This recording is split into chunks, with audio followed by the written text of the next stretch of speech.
You've seen it, that strange reversal when the less you care, the more they crave, when silence becomes a magnet, when absence screams louder than attention.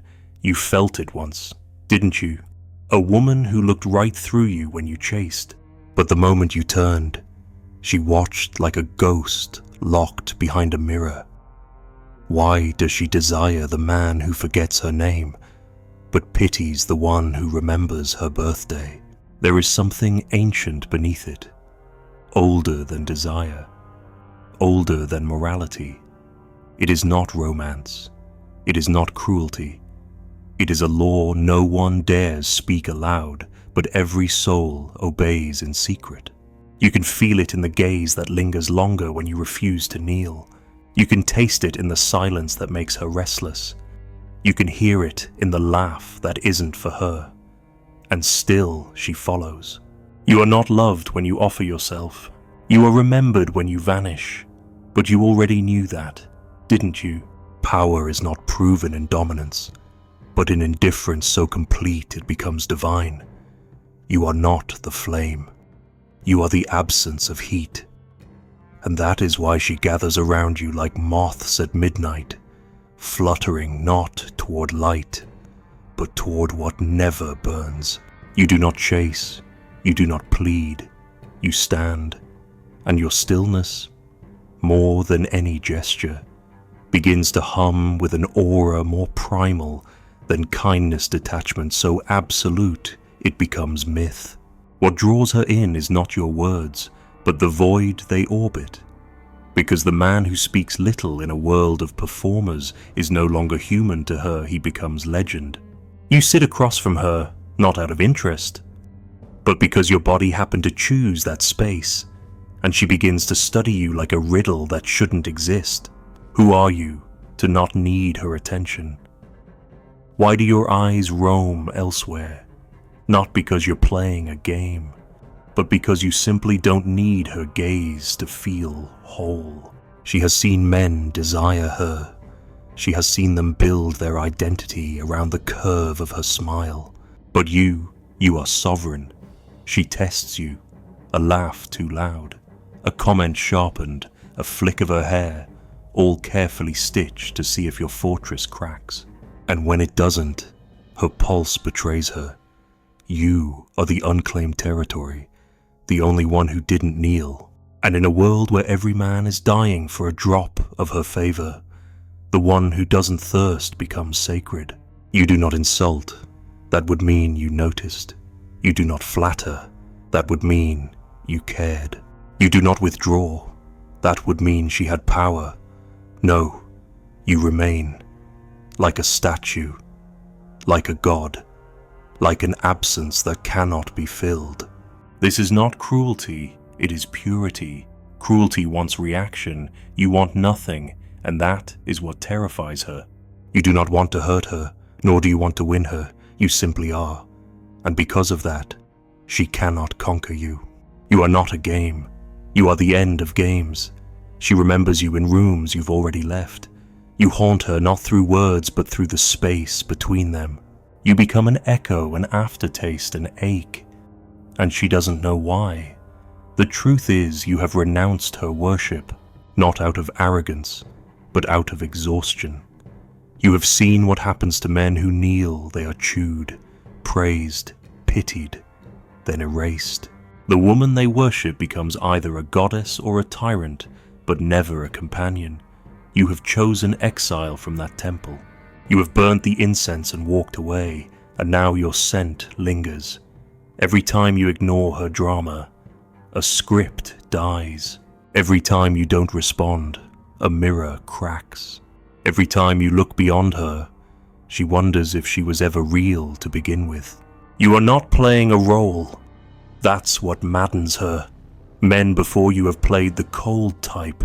They mimicked silence. They manufactured mystery. But you are not pretending. You are already gone. You do not even sit with your back to the wall anymore. You let the knives fall where they may. What could they take from you that you haven't already surrendered? And so she begins to perform. Not because she's cruel, but because she's starving. She wants to be seen, desired, needed. But your gaze is like ice, it reveals only what is there. No hunger, no longing, no flattery. She senses the fatal truth. You have no image of her that needs to be completed. You don't dream of her. You don't build castles in her name. She cannot live in your mind rent-free because your mind has no rooms for idols. And that emptiness, that cold, clean silence becomes the altar she now fears and craves. You are not the opposite of the desperate man. You are what he might become if he let the hunger die. You used to chase too. Once. You used to need the laughter, the eyes, the warmth. But one day, after enough illusions collapsed in your hands like cheap wine glasses, you stopped asking for meaning from women who were just mirrors. You didn't hate them, you just stopped needing them. And in that stopping, in that final death of dependence, a new power was born. Not to control, not to seduce, but to be free. Freedom is not charm. Freedom is the ability to leave her untouched, unneeded, unspoiled by your ego. And that, paradoxically, becomes the sharpest blade. Because when you no longer seek her validation, you become the only man she cannot measure. She doesn't know what to do with you. There are no rules for this. Her power was built to react, to entice, to shape, to dance around your gaze. But when your gaze is already elsewhere, already turned inward, the dance collapses. You are not withholding love. You are not even thinking about love. And that, more than anything, drives her mad. Because if you were angry, she could soothe you. If you were cold, she could warm you. If you were arrogant, she could break you. But when you are nothing, when you are free, she has no tools left. This is why she respects you. Not because you dominate her, not because you degrade her, but because she cannot define you. You are not ignoring her to win her. You are not avoiding her to teach her. You are simply no longer orbiting her sun. And that kind of silence becomes a supernova.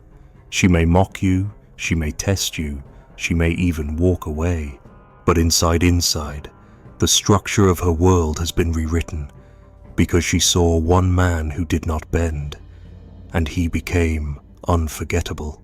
The man who listens too much is already kneeling, she senses it, and begins to dig the grave. You learn too late that attention is not affection, that listening too intently becomes a confession of need, and need is the one sin she never forgives. You sit across from her, nodding, absorbing, eager to understand, but what she sees is not your compassion, not your intelligence, but your hunger leaking through your eyes like a wounded animal crawling closer to her fire. The more you seek to understand her, the more you confess that she is the center of the world, and in doing so, you disappear. She cannot desire what kneels. She may reward it. She may pity it. But desire dies in the shadow of obedience. And so you talk less, then not at all. Not as a tactic, but as a revelation. You realize that she is not asking for understanding. She is testing your ability to remain unmoved. The more you respond to every whim, every silence, every flick of emotion, the more she feels the unbearable weight of control. Not control over you. That would bore her. Control over herself. Because if you obey, if you always respond, if you always adjust, then she is left with a hollow mirror. No resistance, no edge, no reason to stay. She may ask what you think, but she does not want you to agree. She may ask who you are, but she will recoil if your answer is crafted just to please. She will offer a question and punish the man who answers too fast. Why? Because she is not hunting for agreement. She is searching for presence. And presence is not found in submission, it is found in the refusal to disappear. But most men do disappear, slowly, tragically, one compromise at a time. You say her favorite words. You adopt her worldview. You absorb her emotions like a sponge, hoping she'll see how loyal, how noble, how supportive you are. And she does see. That's the problem. She sees you melting into her image, and then she feels nothing. Nothing but guilt, boredom, disgust. You think you are building intimacy, but in her mind, the man who always agrees has already been buried. You were alive when you stood your ground. You were alive when you said no. You were alive when your silence held weight. But now you are a prop, and props are never loved. You once thought that listening was strength, that being open, emotionally available, was the mature path. You thought that by showing her how much you care, she would feel safe, but you did not see the shadow forming behind her eyes. You did not see how your eagerness became a noose. You did not see how the theater began. Because it is always a theater, a game, a stage. She throws a line, you catch it. She feigns a crisis, you solve it. She sighs, and you ask what's wrong. She grows silent, and you panic. Every man in this theater has rehearsed his role 1,000 times. He thinks love is a script. He thinks loyalty is enough. He thinks patience will win her heart. But love does not reward patience. It devours it.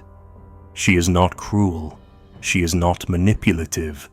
But she is wired to test the edges of power, not to dominate you, but to see if you exist. And existence' real masculine presence is not found in the performance of approval. It is found in the refusal to collapse. You cannot fake this. You cannot imitate indifference while craving approval in secret. She will see through it, smell it, and discard it. She has been trained since birth to recognize performance. Every smile, every compliment, every convenient silence, it all becomes a trail of breadcrumbs leading her to the truth: you are not sovereign. You are negotiating, you are managing, you are afraid, and fear is the death of polarity. So she withdraws, or worse, she performs in return, not out of malice, but because the play must go on.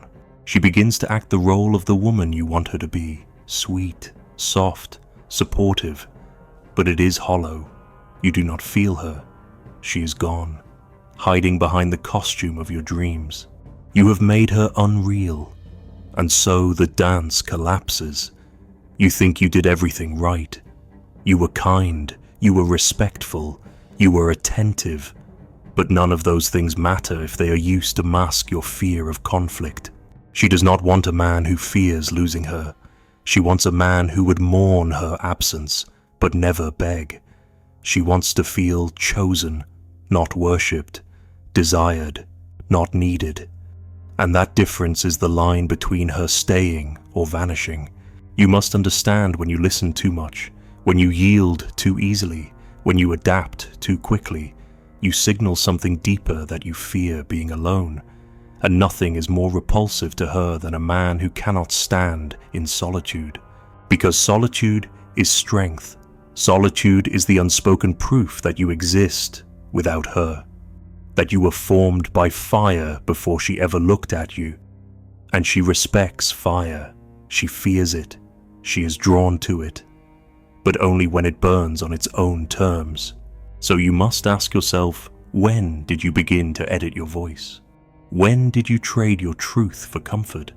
When did you become an actor in your own life? She saw it before you did. The slight hesitation, the nervous smile, the delay before saying what you mean. She saw it all, and in that moment, she knew, not consciously, not clearly, but in her body, something shifted. This is not the man. This is the version of a man sculpted for her approval, and she will never love that version. She may stay, she may even marry him, but she will never burn for him, because only the man who refuses the theater can ignite that flame. You must understand the paradox. She does not want you to obey. She wants you to resist, not with anger, not with games, but with presence, with silence, with the cold steel of a man who knows his center. That is the one thing she cannot fake, the one thing she cannot dismiss, the one thing she cannot find in the mirror. And if you become that, if you become the one who listens but never kneels, the one who hears her sorrow without becoming it, the one who can hold her storm without being moved, you will no longer be part of the theater. You will become the stage, and she will return, not as an actress, but as herself. He who walks alone without needing to be seen becomes the one she cannot stop watching. You are no longer loud, no longer reactive, no longer trying to prove that you are different, worthy, safe, good. You have burned all those masks, quietly, while no one was watching.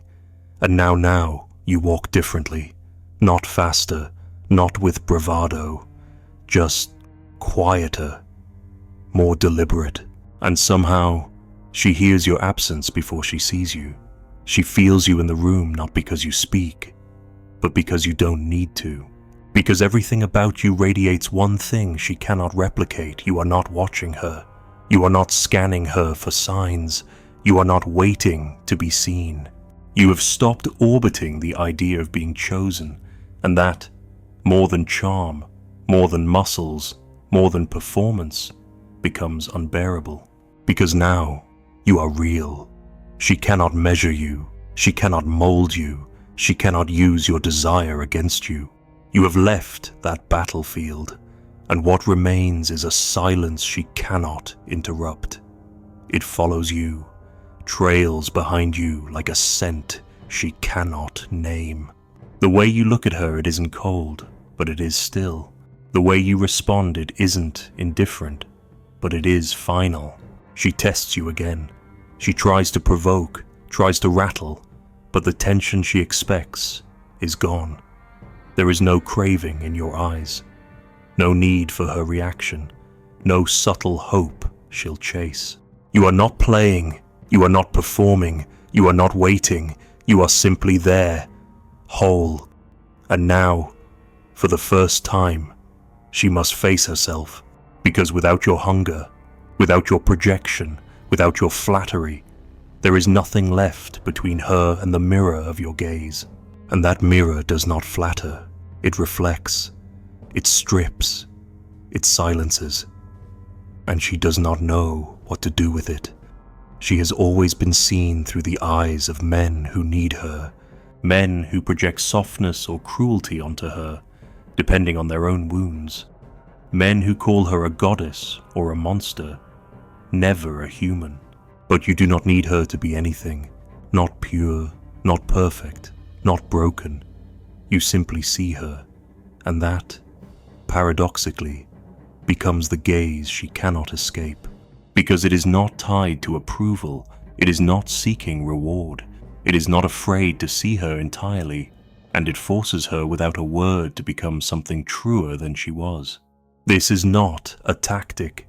You did not craft this, you became it. By losing your addiction to her recognition, by dissolving your obsession with being enough, you became something terrifyingly rare, a man who reflects without needing to be reflected. You no longer require her beauty to feel powerful. You no longer interpret her moods as tests of your worth. You do not take her silence personally. You do not chase when she pulls away. You do not punish when she returns. You have exited the cycle entirely, and that absence of demand, of expectation, of grasping makes you unforgettable, not because you are cold, but because you are intact. There is nothing she can extract from you.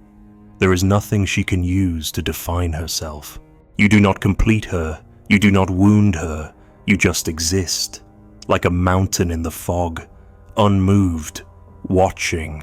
And the more she tries to shape you, the more her own form begins to collapse, because you offer no resistance. But you also offer no submission, You offer only truth, and most cannot stand that. She begins to feel the unbearable contrast between your stillness and her chaos, not because you judge her, but because you don't. She is not special to you, and therefore, she begins to ask what she is without being special. She is not hated by you, and therefore, she must ask what she is without being punished. You do not need her to heal you, and therefore, she must ask what she is without being the cure. You do not place her above yourself, and therefore, she must ask what she is when she is not the center, and in that collapse, you become the only man she cannot control, cannot define, cannot discard. Because you are not clinging, you are not playing, you are not persuading, you are simply present. Not cold, not warm, not distant, not close. Present. And this presence, this unbearable neutrality, is what forces her to see herself for the first time without decoration. And it is not always welcome. She may rage, she may run, she may cry for the man who used to beg. But deep inside, something older stirs, something buried, something sacred, respect, not admiration, not infatuation, respect. It does not show in words. It shows in how she watches you when you leave. It shows in the silence after she speaks. It shows in the way she stops performing, stops twisting, stops pretending, because there is no point. You will not react. You will not feed her illusions. You will not participate in the theater.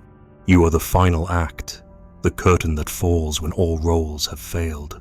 And in that moment, she faces the truth. You are not the mirror she can break. You are the mirror she must become. Because you are already whole. Because you no longer seek. Because you have become the man she once imagined, but could never control. The one who does not chase. The one who does not explain. The one who does not kneel. The one who simply stands. Not above her, not against her, just apart.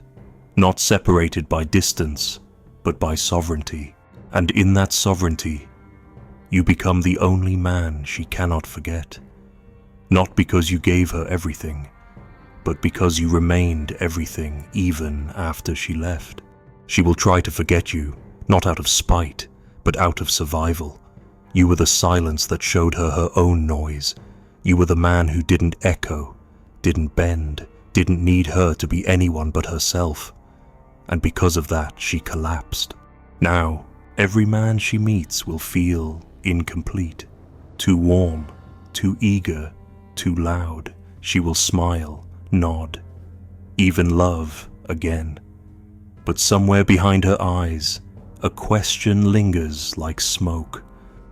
Where is the one who didn't flinch? You are not the ending of her story. You are the wound that never closes. You are the whisper that ruins the theater. You are the mirror she cannot shatter. And long after your name fades, your silence will remain. In every glance she cannot trust. In every man who tries too hard. In every night she spends wondering, why did he never look back?